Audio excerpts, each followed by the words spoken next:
Sir RSS ಪ್ರಮುಖರಿಗೆ ಪತ್ರ ಬರ್ತಿದೆ sir, ಏನಾದ್ರು ರಿಪ್ಲೈ ಬಂತು? ಬರುತ್ತೆ. 100 ವರ್ಷದ ಸಂಸ್ಥೆ ಇದೆ ಇವರೇ, ಅಲ್ಲಿ ಇಲ್ಲಿ ಇಟ್ಟಿರಬೇಕು.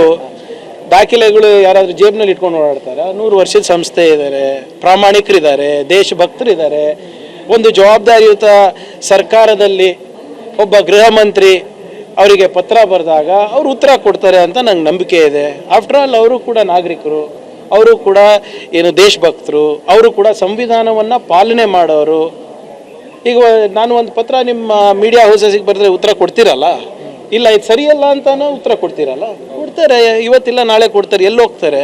RSS ವಿಚಾರ ದಲಿತರಿಗೆ ಯಾಕೆ ಬೇಕು ಅಂತ ಬಿಜೆಪಿ ನೋಡಿ, ಕೆಲವರು ಬಿಜೆಪಿನಲ್ಲಿ ಇರುವಂಥ ಕೆಲವು ಜನರು ಹೋಗಿ ಸರೆಂಡರ್ ಆಗಿದ್ದಾರೆ. ಅವರಲ್ಲಿ ಹೋರಾಟದ ರಕ್ತ ಇಲ್ಲ. ಅವರು ಚತುರ್ವರ್ಣಕ್ಕೆ ಸರೆಂಡರ್ ಆಗಿದ್ದಾರೆ, ಮನುಸ್ಮೃತಿಗೆ ಸರೆಂಡರ್ ಆಗಿದ್ದಾರೆ.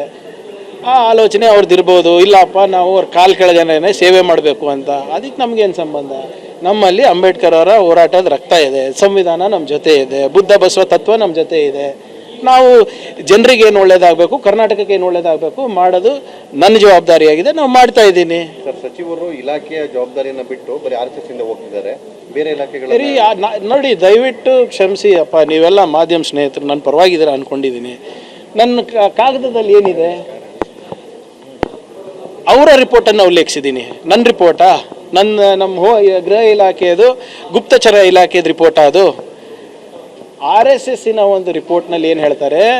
ಕರ್ನಾಟಕದಲ್ಲಿ 20 ಲಕ್ಷ ಜನ ಸೇರ್ತಾ ಇದ್ದಾರೆ, 4,000 ಶಾಖೆಗಳು ನಾವು ದಿನ ನಡೆಸ್ತೀವಿ, 2,500 ಏನು ಶಾಖೆಗಳು ಮಿಲನ್ಗಳನ್ನು ನಾವು ಮಾಡ್ತೀವಿ, ಸಮಾಜೋತ್ಸವಗಳನ್ನು ನಾವು ಮಾಡ್ತೀವಿ, ಸುಮಾರು 500 ಕಡೆಗಿಂತ ಹೆಚ್ಚು ಪಥಸಂಚಲನ ನಾವು ಮಾಡಿದ್ದೇವೆ. ಕರೆಕ್ಟಾ? ಆಮೇಲೆ ಈ ಪಥಸಂಚಲನ ಇರ್ಬೋದು, ಈ ದೊಡ್ಡ ದೊಡ್ಡ ಕಾರ್ಯಕ್ರಮ ಮಾಡಬೇಕಾದ್ರೆ ಭದ್ರತೆ ಯಾರು ಕೊಡ್ತಾರೆ? ಮಹಿಳಾ ಮತ್ತು ಮಕ್ಕಳ ಕಲ್ಯಾಣ ಇಲಾಖೆ ಕೊಡ್ತಾರಾ? ಕೃಷಿ ಇಲಾಖೆ ಕೊಡ್ತದಾ? ಸೆರಿಕಲ್ಚರ್ ಅವ್ರು ಕೊಡ್ತಾರಾ? ಗೃಹ ಇಲಾಖೆ ತಾನೆ. ಮತ್ತು ನಮ್ಮ ಇಲಾಖೆದವರು 20 ಲಕ್ಷ ಜನರಿಗೆ ಭದ್ರತೆ ಕೊಡ್ತಾ ಇದ್ದಾರೆ. ಯಾರಂತ ಗೊತ್ತಾಗ್ಬಾರ್ದ ನನಗೆ? ಇದು ನನ್ನ ಕೆಲಸ ಅಲ್ಲ ಅಂದರೆ ಇನ್ಯಾರ ಕೆಲಸ? ಸೋಷಿಯಲ್ ವೆಲ್ಫೇರ್ ಅವ್ರು ಮಾಡ್ತಾರಾ? ಬ್ಯಾಕ್ವರ್ಡ್ ಇಲಾಖೆ ಮಾಡ್ತಾರಾ? ನಾನು ಅದೇ ಕೇಳ್ತಾ ಇದ್ದೀನಿ, ಯಾವ ಕಾನೂನಲ್ಲಪ್ಪ ಹೇಳ್ಬಿಡ್ರಿ ಅಂತ. ಯಾಕೆ ಇಷ್ಟು ದಿನ ಬೇಕು ಅವ್ರಿಗೆ ಹೇಳೋಕ್ಕೆ?